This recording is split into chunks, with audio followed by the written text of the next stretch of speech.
Okay, so stories that we know really well, sometimes it's hard. Stories that we know really well in Tanakh, often it is hard for us to catch nuance because we've read it so many times that our eyes glaze over. Right? I once heard Rabbi Foreman call this the lullaby effect. Right? That the reason that sometimes we miss nuance is because, right, oh, that story again, right? There's a story we've heard 1,000 times, so you just sort of fall asleep, right? You're used to it. And I want to pick up on one particular case where I think if you're not paying very, very, very close attention, you are going to miss this in the story. So this is, again, an insight from Reb Bazak. And he asked a very simple question. He says, why is it that after all the fighting and all the refusals, Yaakov finally gives in and says, okay, take Binyamin. Okay? Now, you could just say that, well, look, when they said, well, Shimon is gone, and we need Binyamin too, he just said, no, right? I'm just not doing this again. The second time that they asked, they were starving to death. He didn't really have a choice. And that's definitely part of the answer, right? The first time they ask is as soon as they come home and they have food. So it's one thing to say, we need to turn around right now, take Binyamin to get Shimon back, and he's going to say no because he's not desperate, right? But once the food runs out, what choice do you have? And part of it might be, the fact that Reuven seems to approach this in not exactly an intelligent way, right? Which is, oh, I'm afraid of losing my children. Here, why don't you take your grandchildren and kill them too, right? If I don't return Binyamin. That's not exactly the world's best strategy as things go, as opposed to, what? Well, I don't know if it's when he means it seriously or it's, right? I mean, Rashi seems to think he means it seriously, and he says, that's stupid, right? I like my grandchildren too. It could be rhetorical, right? It's just like, that's how serious I am. I'll put my sons on the line, right? I don't know.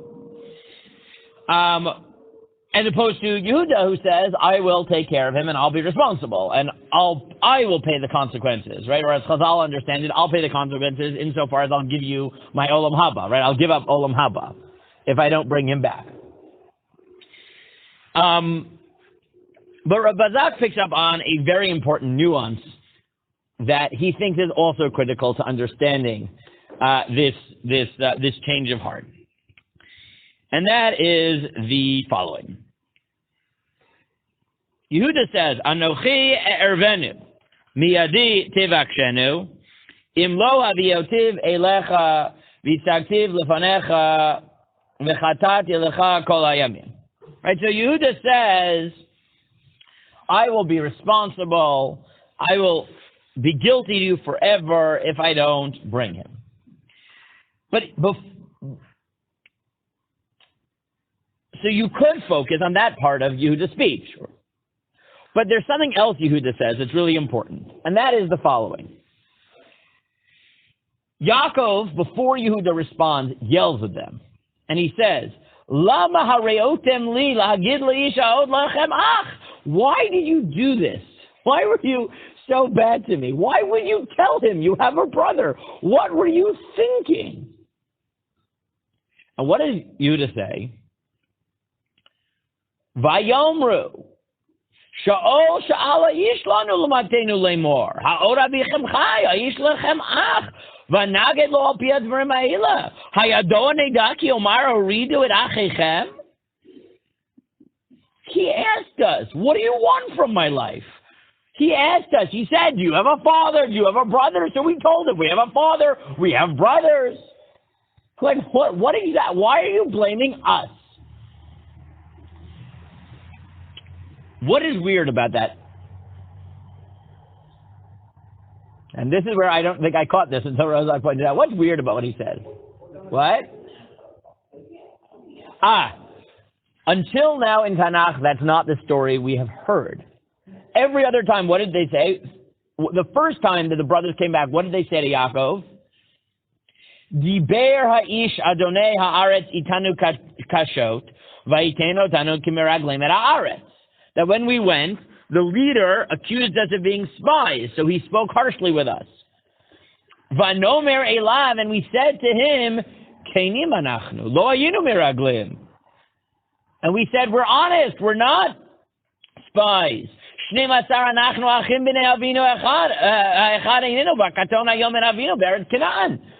said, we're not spies, we're brothers. We are 10 brothers. One is not here, one's back in Canaan. Which means that at least the way the story has been told until now, Yaakov thought that they offered the information. And suddenly, Yehuda tells the story, they didn't offer the information. They were asked. Now, you could try to figure out the contradiction.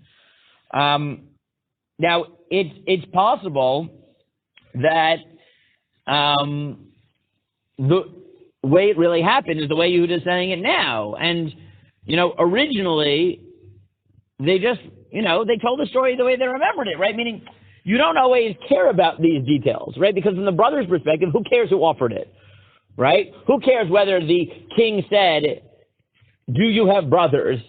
Or you're spies, and we said we're brothers, and told us our whole family story to convince him, right? From the brother's perspective, that makes no difference, right? He thought we were spies, and the only way we could explain not was to explain that we were brothers and tell him our family story, right? Who cares what questions exactly Yosef asked, right? It makes no difference to the brothers. But to Yaakov, it makes a big difference. Right? To Yaakov, there's a big difference between whether the brothers offered the information that they have a brother Binyamin, or that the leader asked. Now, why is that the case? So here, Rabbi Zak had one suggestion. I think you could have many suggestions. Right? Meaning, I think his diuk is 100% right. You have to think this is part of the story. You could simply say that, and I thought, honestly, while I was reading Rabbi Zak's piece, I thought this is how he was going to go. You could just say that the reason this matters is because, remember, what did Yaakov just say? Lama hareotem li. Why were you so bad to me? Right? That there's a certain, right, accusation, like, you don't care about me, right? You created this situation. Why are you doing this to me? And rational or not, once he hears that, no, we didn't do this, right? So he realizes, right, it sort of puts the brothers in the same camp as Yaakov rather than opposed to him, right? That's how I would have read this very simply, right? Which is that, rational or not, until now, Yaakov has felt like everyone's against him. The world is against him, right? And the second he yells at him and says, why are you against me? Why would you say that? And Yehuda says, I didn't, right? It sort of brings him back down to earth, which is, oh yes, my sons are on my team, right? The bad guy is the guy out there. It's unfortunate, but my sons aren't out to get me, right? That's what I said, right? I'll push a shot just following the dialogue, which is if Yaakov says, why did you do this to me? And Yehuda says, I didn't do it to you. He asked me. I didn't know what that was going to come out of that, right? So it just helps recalibrate the relationship. But Rabbi Zak has a second suggestion, which is intriguing. I'm not sure I'm convinced, but it's definitely intriguing. And he thinks that either consciously or unconsciously, Yaakov becomes hopeful that Yosef is still alive. Why would he say that? Because it's weird, right? It's weird. It's a very weird thing for him to ask in that way, right? If Yehuda is correct, right? If this is the accurate portrayal of what happens, that's a weird question, a weirdly specific question to ask, which is your father alive and do you have brothers? Right? If the brothers said, we're not spies, we're brothers, so then it's a normal question to ask, which is, oh, you claim you're a family, so let me figure out whether your story holds up. That actually makes sense. But if the leader initiates and says, who are you people? Do you have a father? Do you have another brother? Right? That's a very weird question to ask, unless it was right. If that's the beginning rather than the second part of the conversation. So Bazaf suggests that, remember, in the end of the day, they don't know Yosef died, right?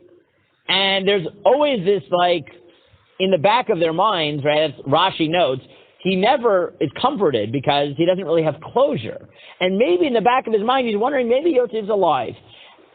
And now you have an outsider who comes in and starts asking questions that are very suggestive. Is your father alive? Do you have any other brothers?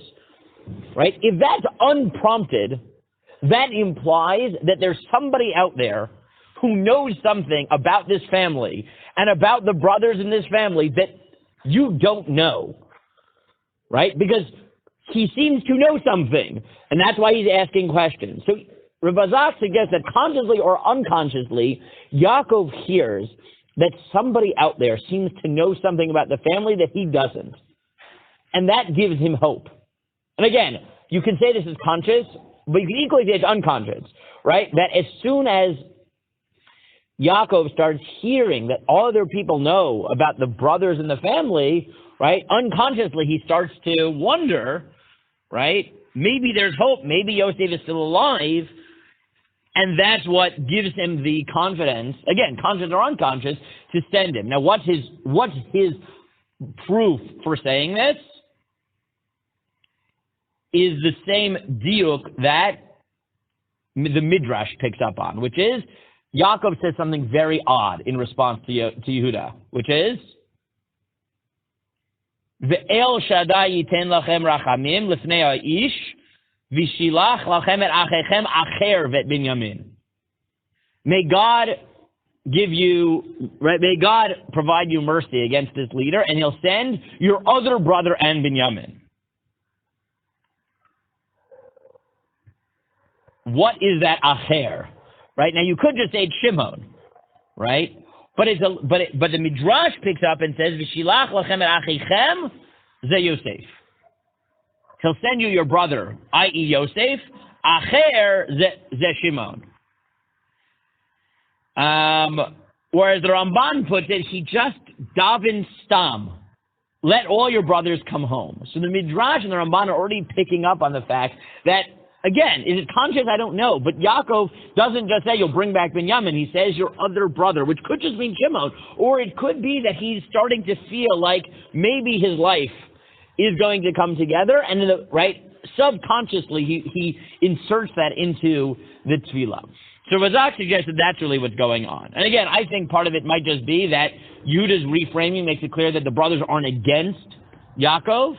But it could also be that there's somebody else being curious about the family, seeming to know something about the family is what plants hope in Yaakov that gives him the strength to send Binyamin on the hope that this whole story will resolve itself, maybe in ways he doesn't even quite understand, which in the end of the day is what happened. Okay.